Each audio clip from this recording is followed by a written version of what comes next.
In 1822, a musket blast tore open Alexis St. Martin's stomach, and he survived. The wound healed into a doorway through his side.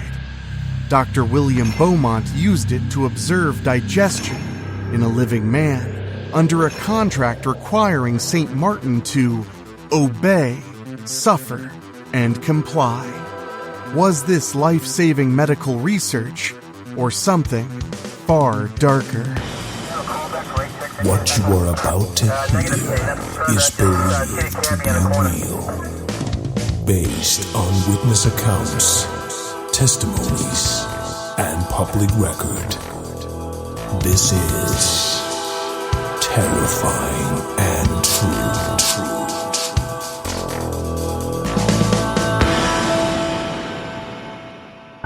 The grave was reportedly 8 feet deep. That detail comes not from a burial register or an eyewitness diary, but from a medical history published years later. Its author said a Canadian judge had passed along information from the parish priest who attended Alexis St. Martin's burial in June of 1880. According to that chain of reporting, St. Martin's family refused every request for an autopsy. They kept his body at home through a spell of hot weather until decomposition had advanced so far that no doctor could make useful work of it. Then, they buried him unusually deep, hoping to prevent anyone from taking him back out. And they had real reason to worry. For more than half a century, physicians had wanted what was inside Alex St. Martin. Not merely his remains, not merely his medical history, his stomach. It had been examined while he worked, measured while he rested, fed through an opening in his side, drained through tubes, touched by instruments, offered to audiences of doctors, bound to an employment agreement that required him to submit, travel, obey, and suffer. The man who first gained that access was William Beaumont, an army surgeon who had once performed something close to a miracle. He saved St. Martin after a gunshot tore through his ribs, lung, diaphragm, and stomach. Then, the wound refused to close. Medicine saw an impossible window into the living human body. Beaumont saw the opportunity of a lifetime, and St. Martin spent the next several decades trying to decide when that opportunity belonged to him, and when it didn't. And we're telling that story here tonight. So make sure you're subscribed on your favorite podcast app for a brand new Terrifying and True every single Monday.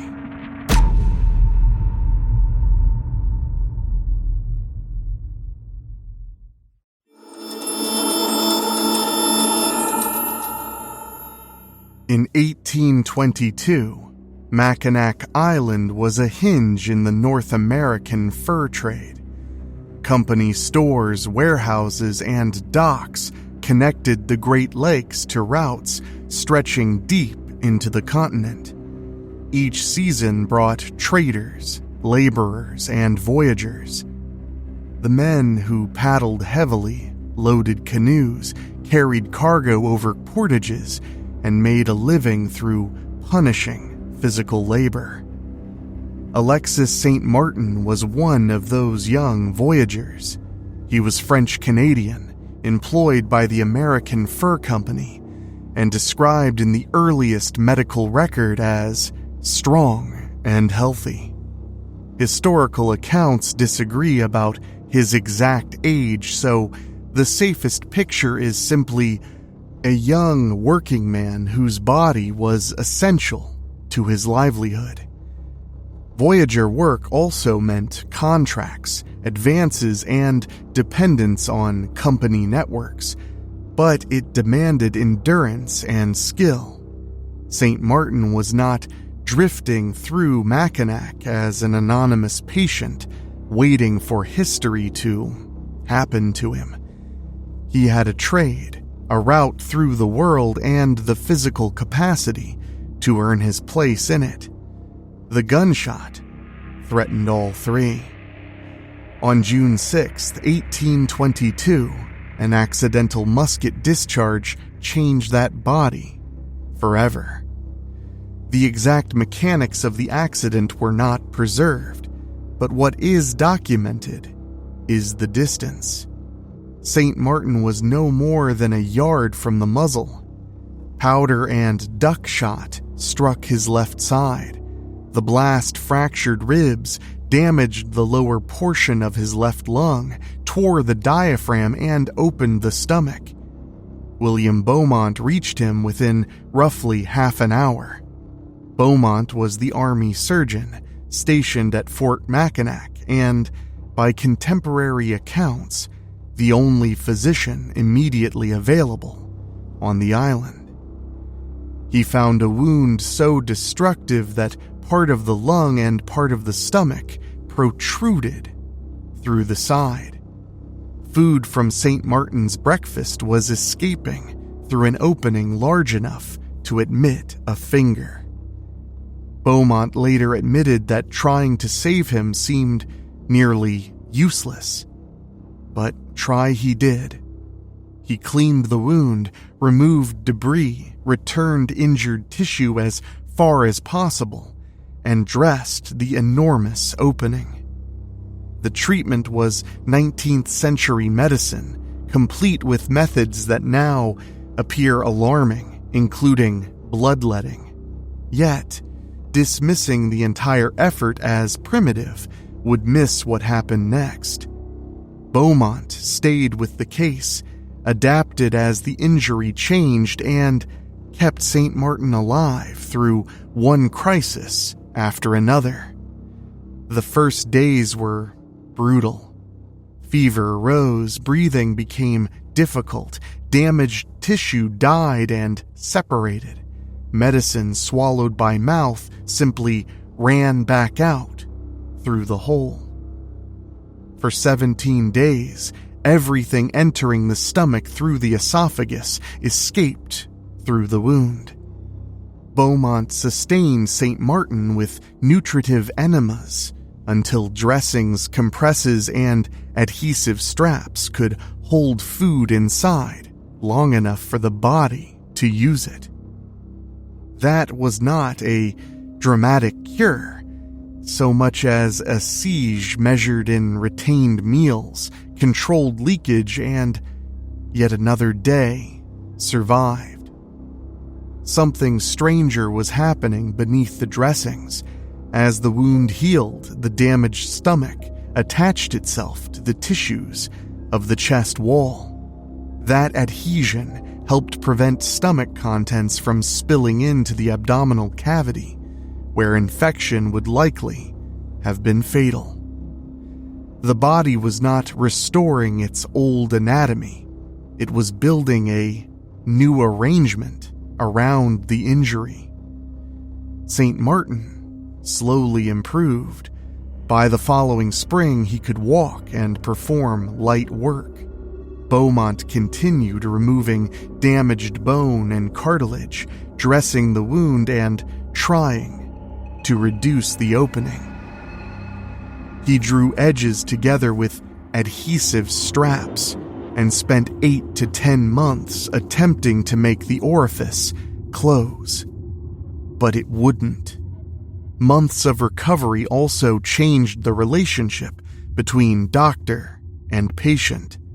St. Martin had little money and no easy way to support himself while disabled. Beaumont brought him into his own household, fed and clothed him, and eventually employed him. That generosity was real. so was the dependence it created. Beaumont was becoming physician, provider, and employer all at the same time. 3 kinds of authority gathered in one man. The remaining option, as Beaumont described it, was to cut the healed edges and bring them together with sutures. St. Martin refused that operation. And that refusal is pretty poignant. Long before later contracts and arguments and departures, here is St. Martin making a consequential decision about his own body. The opening remained not because Beaumont secretly preserved it for science, but because months of treatment had failed, and the patient declined the final surgical attempt, likely out of sheer exhaustion, mental and physical. By June of 1823, most of the injury had healed. The aperture in the stomach and side remained. Food and drink could still leak unless held by a compress and a bandage. The exposed margin was sensitive, and Beaumont himself recorded that instruments or gastric fluid touching it could cause pain and distress. Then, during the winter of 1823 and 1824, a fold of stomach tissue gradually formed at the opening. It functioned like a natural valve. When the stomach was full, the fold blocked the contents from escaping. Press it inward, however, and the opening gave direct access to the organ. By the spring of 1824, St. Martin had regained his health and his strength. He was not a dying patient frozen in a hospital bed. He could work, travel, and eat normally. But beneath his clothing was a permanent gastric fistula, an opening through the chest wall and into the living stomach, protected by a valve that the body had improvised for itself. To St. Martin, it was the lasting consequence of the day a musket went off beside him. To Beaumont, it was becoming something else entirely. For centuries, physicians had argued about digestion by studying animals, corpses, vomit, and theory. Now an army surgeon could lift a fold of tissue and look directly inside a living human stomach. The wound had stopped being only a wound. It had become a door or a window, depending on how you look at it.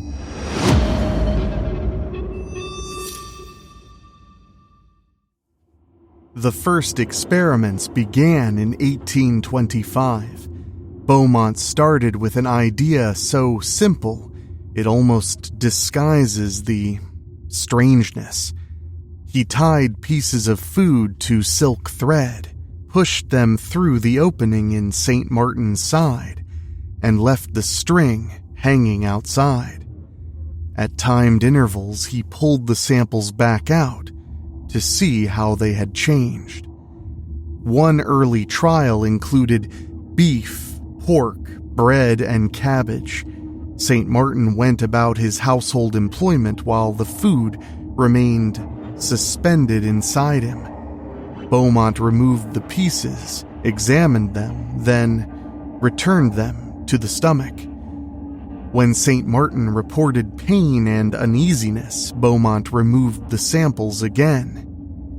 Then, he put them back. Only after St. Martin's distress became considerable, accompanied by weakness, lassitude, and pain in his head, did Beaumont withdraw the string and stop returning the food. This is one reason the original record is more disturbing than an embellished version could be. We don't need invented screams of pain or sadistic dialogue. Beaumont documented the discomfort himself. He also documented the decision to continue before finally stopping. The procedures grew more varied. These were not merely brief demonstrations. On experimental days, St. Martin's meals, fasting, movement, and posture could become part of the design. He might eat a measured breakfast, walk a prescribed distance, lie down for an examination, wait while Beaumont checked the opening, then repeat the process by the clock. The notes follow temperature, pulse, and digestion with impressive discipline. They also show how easily a working man's entire day could be converted into laboratory equipment. Small bags made of thin fabric held measured portions of food. Tubes carried fluid out of the stomach. Thermometers went in to measure internal temperature. A long glass instrument could be drawn deeper by the stomach's own contractions, giving Beaumont evidence of muscular motion, but sometimes producing cramps, soreness, or severe distress. In order to collect gastric juice, Beaumont inserted a narrow, flexible tube several inches into the stomach, moving it against the lining, which stimulated the flow. He might obtain only a small quantity before St. Martin felt a sinking sensation, vertigo, or faintness strong enough to end the procedure. At other times, an examination passed with little difficulty. The ethical problem is not that every observation was agony. It's that bodily access could be resumed whenever Beaumont judged the next measurement worth taking. And then there's the tongue. In his book, Beaumont discusses testing whether the stomach lining itself was acidic. The sentence says that this was done by, quote, applying the tongue to the exposed mucus coat. The grammar never clearly identifies whose tongue touched whose stomach. Perhaps Beaumont meant his own. Perhaps St. Martin's. The text doesn't settle it, but it seems kind of obvious. Medical history occasionally hands us a mystery that is both academically important and almost impossible to discuss over a meal. But the larger experiment was serious. Before Beaumont, digestion was hidden behind layers of living tissue. Researchers could open dead bodies, operate on animals, examine material expelled from the stomach, or argue from a point of chemistry. None of those methods showed repeatedly and in real time what an ordinary meal did inside a living human being.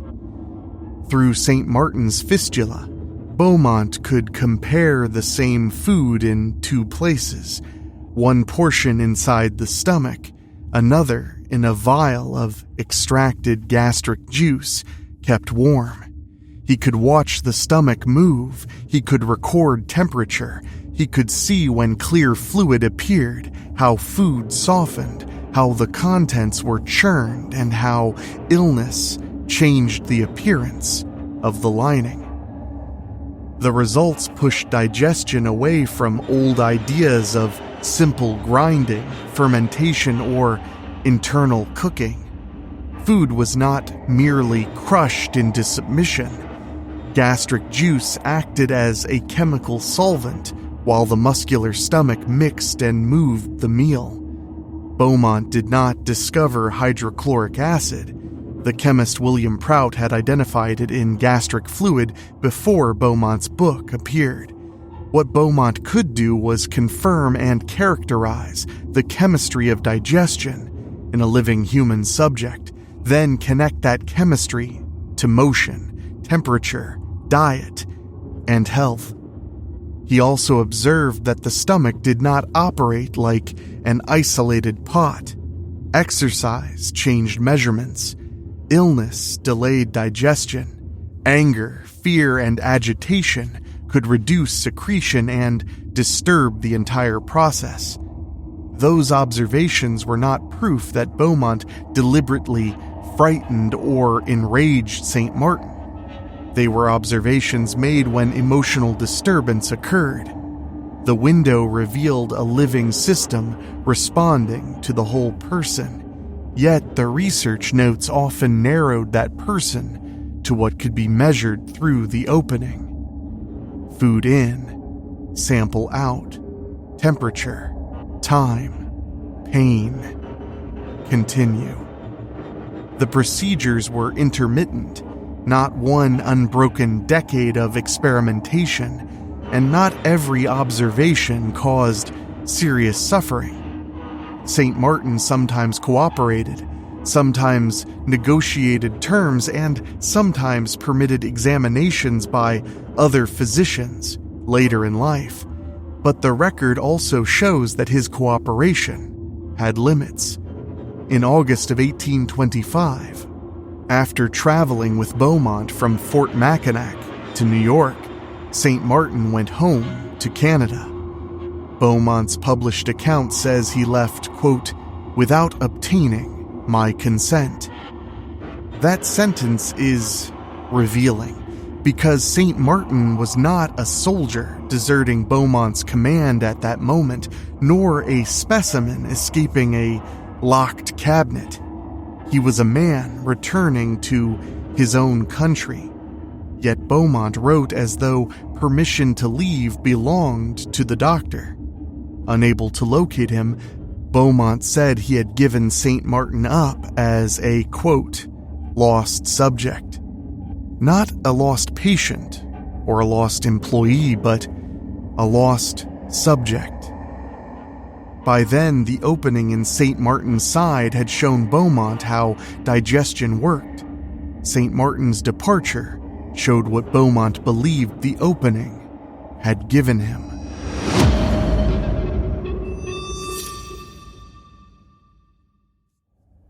St. Martin was not lost. He was in Canada, rebuilding a life outside of Beaumont's reach. He returned to Voyager work. He married Marie Jolie. They had children. The fistula had not made him incapable of labor, family, or decision. It remained a disability he had to manage, and it made his body unusually valuable to a physician hundreds of miles away. Beaumont wanted that body back within reach. He used contacts in the American Fur Company, the same commercial network that hired and moved Voyagers, to locate St. Martin, negotiate an engagement, and transport him west. In August of 1829, St. Martin arrived at Fort Crawford near Prairie du Chien with Marie and 2 children. The family's presence is interesting. St. Martin was not simply returning as a solitary medical subject. He was making an employment decision tied to the survival and movement of a household. He worked for Beaumont as what the doctor called a, quote, common servant, chopping wood, carrying burdens, and performing other labor. Marie washed clothing for the Beaumont household. Years later, St. Martin would argue that she was still owed money for that work. That later dispute is more than a household footnote. It shows St. Martin and Marie understanding themselves as workers who could tally labor, demand payment, and place conditions on any return, not simply as grateful dependents without claims. The experiments resumed alongside the domestic service. That arrangement blurred every line available. Beaumont was the physician who had saved St. Martin, the employer paying him, the provider housing his family, and the army officer directing life around the post. St. Martin could bargain with him, but he bargained from inside a relationship dense with gratitude, poverty, disability, and authority. In 1831, St. Martin returned to Canada again. Then in 1832, another agreement brought him back to Beaumont. This one survives. It's not a modern consent form. It's a 1-year labor contract written in the language of service, duty, and obedience. It identifies St. Martin as Beaumont's, quote, covenant servant. It requires him to travel wherever Beaumont goes, perform work for Beaumont's benefit, and submit to physiological or medical experiments through the opening in his side. In exchange, Beaumont promised housing, food, drink, washing, lodging, clothing, medical care, and $150. About $3,600 in today's money. Then comes the clause that gives this entire episode its title. St. Martin was required to, quote, obey, suffer, and comply with what the agreement called all reasonable and proper orders or experiments concerning his stomach. Obey, suffer, comply. The legal phrasing may have sounded ordinary to a 19th century clerk.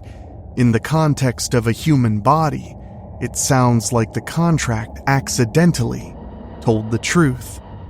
The words reasonable and proper did not place a limit on paper.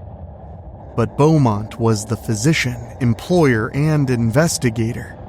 He designed the procedures, he judged their value, he recorded the discomfort, he decided when considerable distress was enough to stop. St. Martin signed with an X. That mark raises serious questions, but it doesn't answer them all on its own.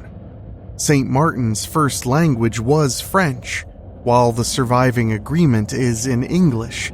We can't assume that he read every clause, but we also can't assume the X proves he understood nothing. Voyager contracts commonly anticipated workers making a mark, and St. Martin had experience negotiating employment.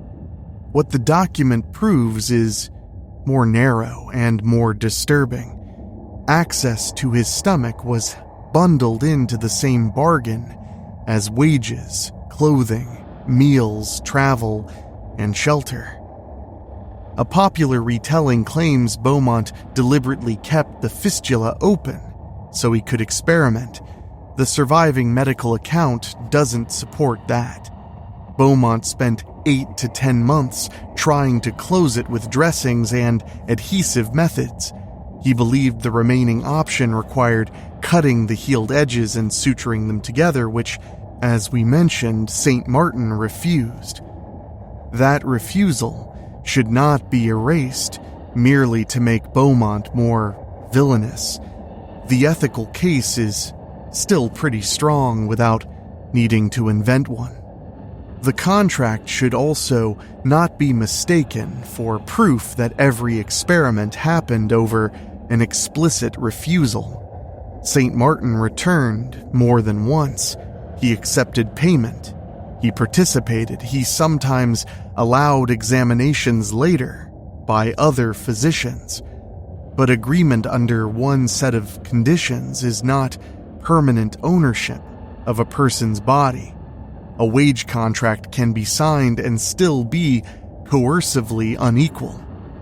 Consent can exist in some moments and be compromised in others. It can be negotiated, withdrawn, pressured, and renewed. Beaumont's own language exposes that instability.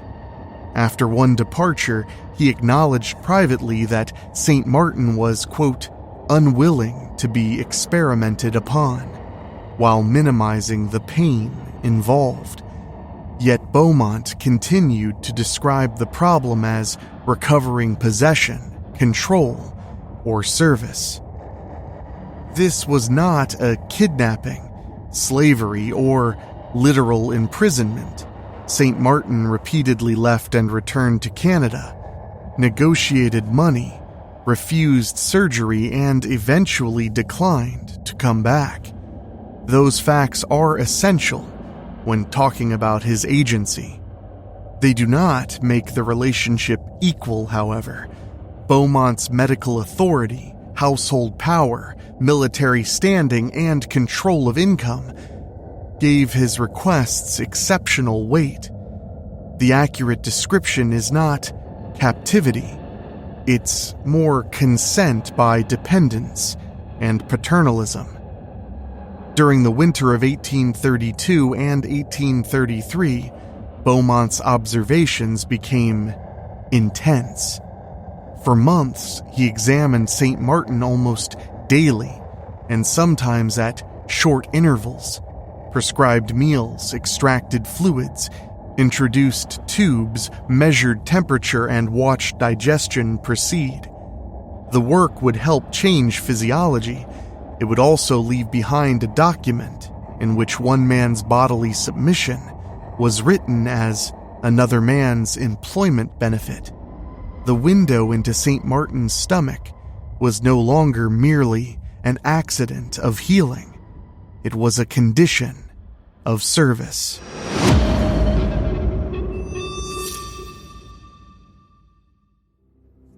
In 1833, Beaumont published the work that made his name. The book gathered years of uninterrupted experiments and observations into a sustained account of the living human stomach. The conventional historical count is about 238. Some later summaries count the material differently, but the scale is clear. This was not a single demonstration. It was a research program built around repeated access to one man. Its findings were substantial. Beaumont described gastric juice more accurately, distinguished it from ordinary stomach mucus, and showed its chemical power over food. He compared digestion inside the body with digestion in warmed vials. He tracked the stomach's muscular movements, recorded temperature, compared food, and documented how illness, exercise, and emotional disturbance could alter the process. As we mentioned earlier, he didn't discover hydrochloric acid. Beaumont's achievement, however, was to confirm and characterize human gastric chemistry while watching digestion occur in a living subject. Some conclusions aged poorly, as scientific conclusions often do. The central observations endured. Digestion was a chemical and mechanical process. The stomach secreted, churned, and responded to the condition of the entire person.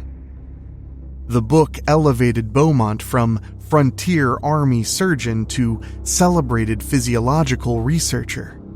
His work circulated in the United States and Europe.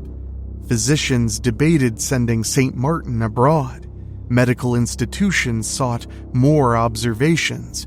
Beaumont's rare opportunity became part of his professional identity. But St. Martin did not remain in place for the next chapter that Beaumont had imagined.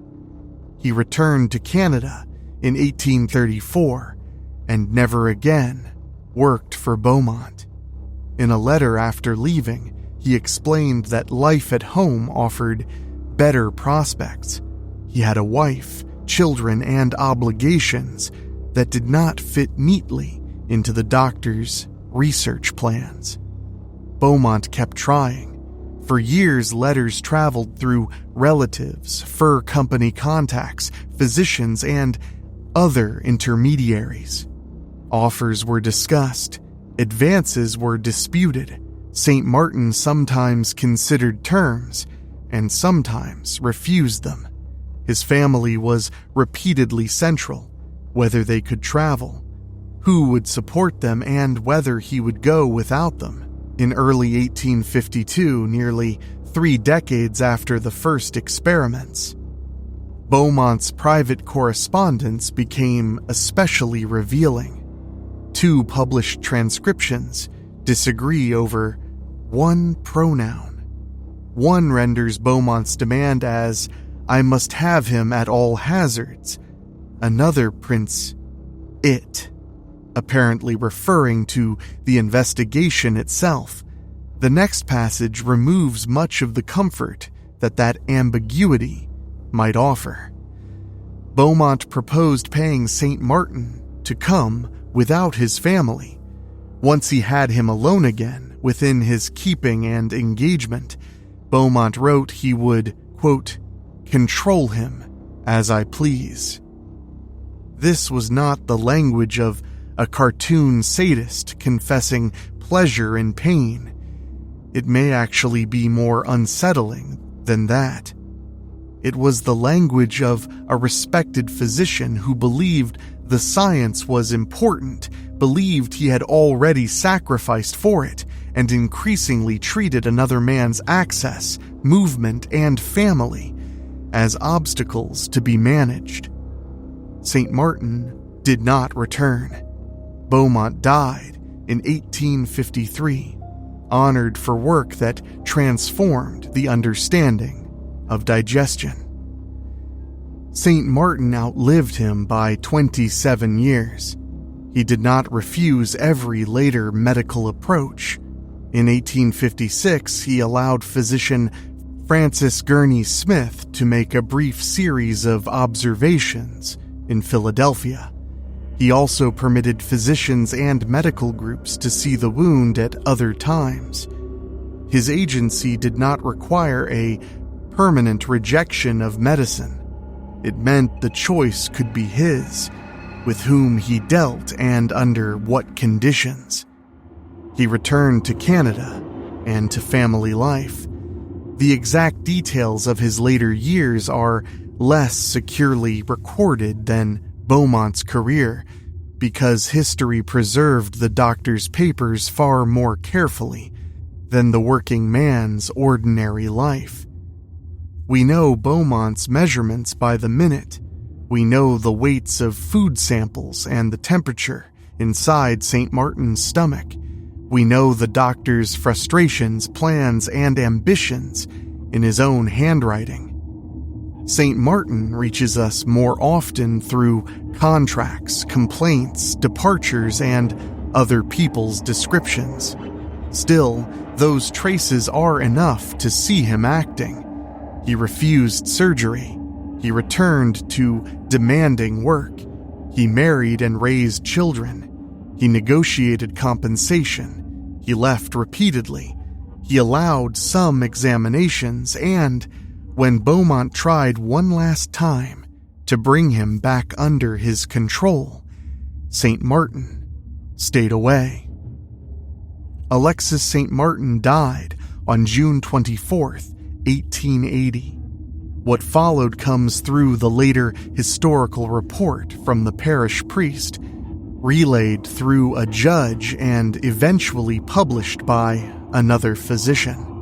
According to that account, the family resisted an autopsy, kept the body until decomposition made medical removal useless, and ordered a grave 8 feet deep to discourage anyone from taking the remains.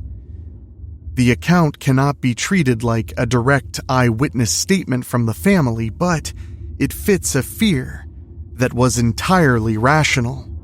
Even after St. Martin died, a physician wrote asking for his stomach. William Beaumont had genuinely saved his life. He had also produced science of lasting importance. Neither fact cancels what came after. Pain that was recorded and sometimes continued through. Labor tied to bodily access. Departures treated as disobedience, and private plans to regain control. Nor does that exploitation erase St. Martin's choices. He was never only the patient on the table or the name beneath Beaumont's title.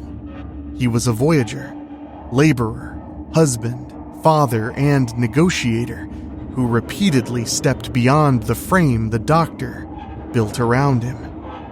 Alexis St. Martin gave medicine its first clear window into the living human stomach. But did the people looking through that window still see the man around it? That's the element that is most human. And, in all honesty, what really makes this terrifying and true.